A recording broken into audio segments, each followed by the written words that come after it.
መቼ ነው ዴልቶን ደስ ብሎን የምንኖረው?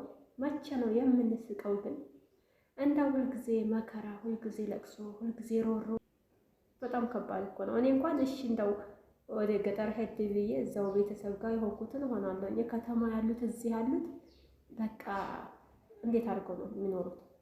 ምን አድርገው? አላህ ይስጥር፣ አላህ ይሆነን።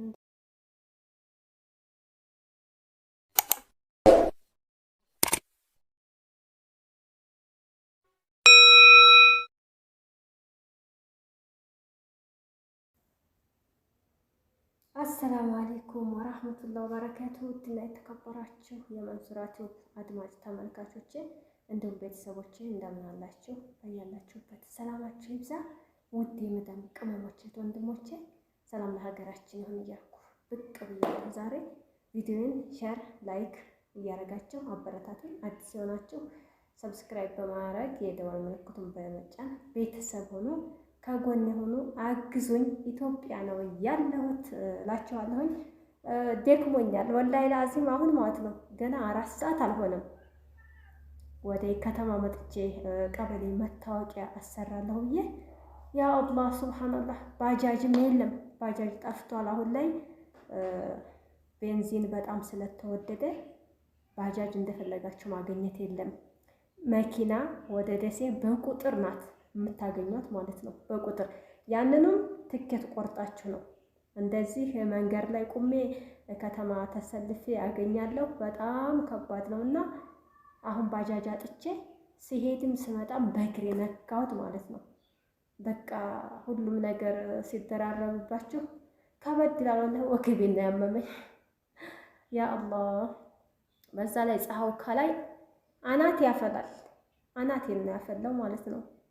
እንግዲህ 5 ሰዓት 6 ሰዓት ቢሆን ምን አይነት ቀውጢ ነው የሚሆነው ብላችሁ እሰቡ።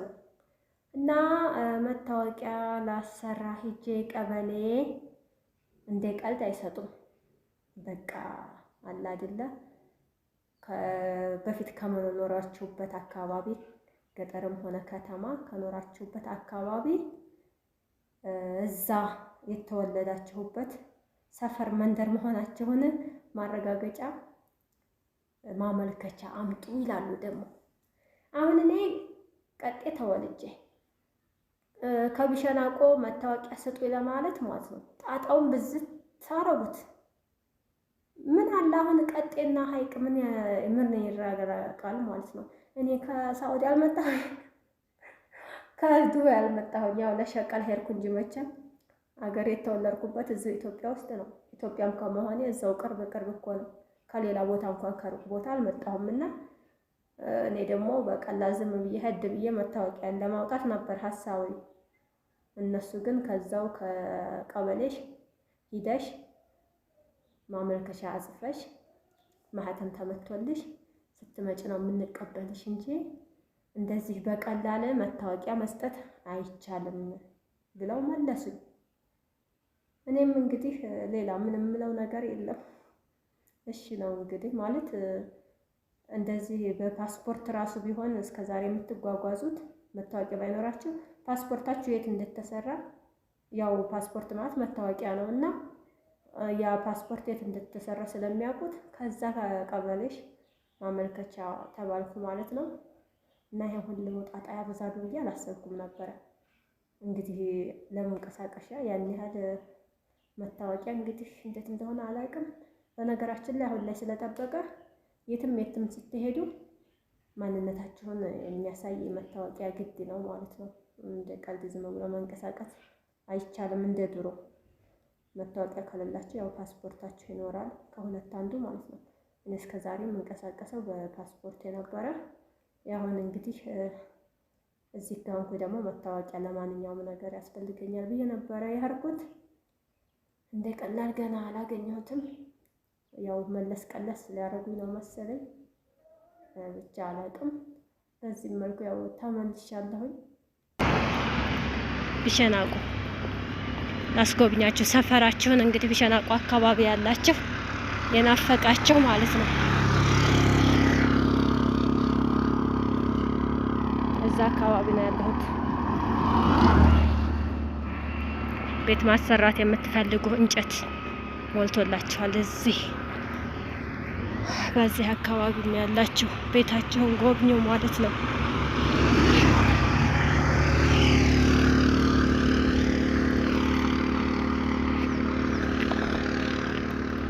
ግን ሀገራችን ላይ እኮ ካሜራ ቪዲዮ ለመቅረጽ በጣም ከባድ ነው።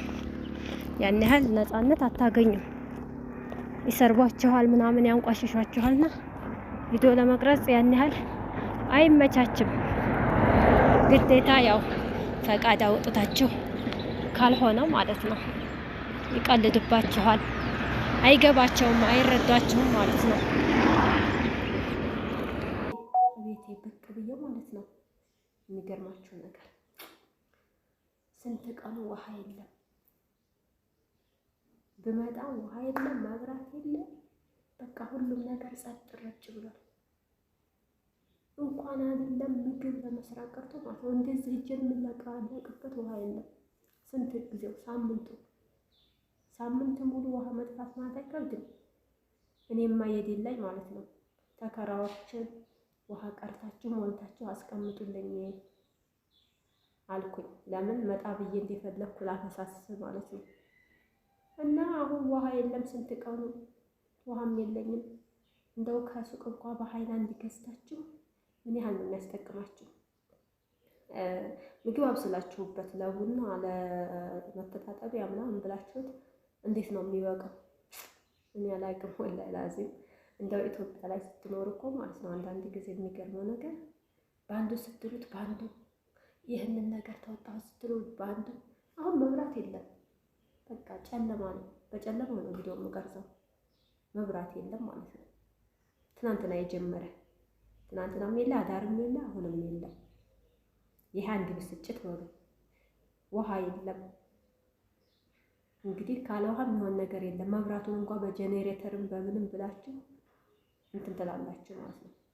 ለስልካችሁ አታጡም። ግን ውሃ ከሌለ ማንኛውም ሰው ምንም መስራት አይችልም፣ መንቀሳቀስ አይችልም። እኔማ ውሃይን አስቀድቼ ላስቀምጥ ይሄንን ሞልታችሁ ብዬ ኩሽና ደርድሬ ሄድኩ ጀሪካይን ማለት ነው። ስንት ቀን ሙሉ አሁን ውሃ የለም። በጣም የሚገርም እኮ ነው። በጣም ከባድ ነው። እኔ እንጃ እንደው የኢትዮጵያ ነገር ከዛሬ ከነገ ነገሮች የተባባሱ ማለት ነው። ይህንን ነገር ተወጣሁ ስትሉ የሆነ ነገር ይመጣባቸዋል። ያንን ነገር ጨረሱ ስትሉ ደግሞ ሌላው ነገር ይመጣል። አብዛኛው ሰው የሆነ ከአረብ ሀገር ሲመለስ ገና አዲስ አበባ ሲደርስ ነው ጭንቀት የሚልክበት ስለ ሀገሩ ጉዳይ ማለት ነው። ጭንቀቱ ምንድነው? የኑሮ ውድነቱ እንዴት ነው የምኖረው እናላችኋለሁኝ። ውሃ ጠፍቶ መብራት ጠፍቶ ዝም ብዬ ማለት ነው በደረቁ ወደ እያልኩ ነው። ግን መብራት ያለው ነው የሚመስለው ቤት አይደለ? ላይቱ መሰለኝ የፀሐው ምናምን መብራት ያለ ይመስላል። ግን ምንም ነገር የለም። እኔ አላውቅም ብቻ መቼ ድረስ እንደምቆየው እና የውሃው ነገር አሳስቦኛል። ዱአ አድርጉልኝ ቅመሞች፣ ውሃው እንዲመጣ። ውሃ ካልመጣ እንግዲህ ያው ቀጥታ በቃ ጉዞዬን የማደርገው ወደ ገጠር ነው። እዚህ ምን እተክራለሁ ውሃ ሳይኖር? ገጠር እኮ በዚህም በዛም ብላችሁ ውሃ አታጡምና ችግር የለም። አንዳንድ ጊዜ ገጠር ያኔ ደስ የሚለው ነገር ለውሃ ያን ያህል አታስቡም። ለእንጨት አለቀ ደቀቀ አትሉም።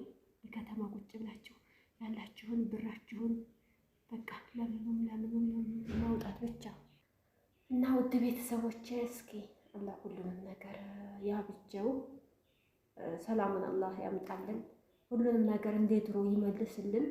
ሲሉኝ ከበት ወደፈ ሲሉኝ ነጻሁ ጎደልክም ሲሉኝ ሞልቼ አላህ ብዬ መሸፈርኩኝ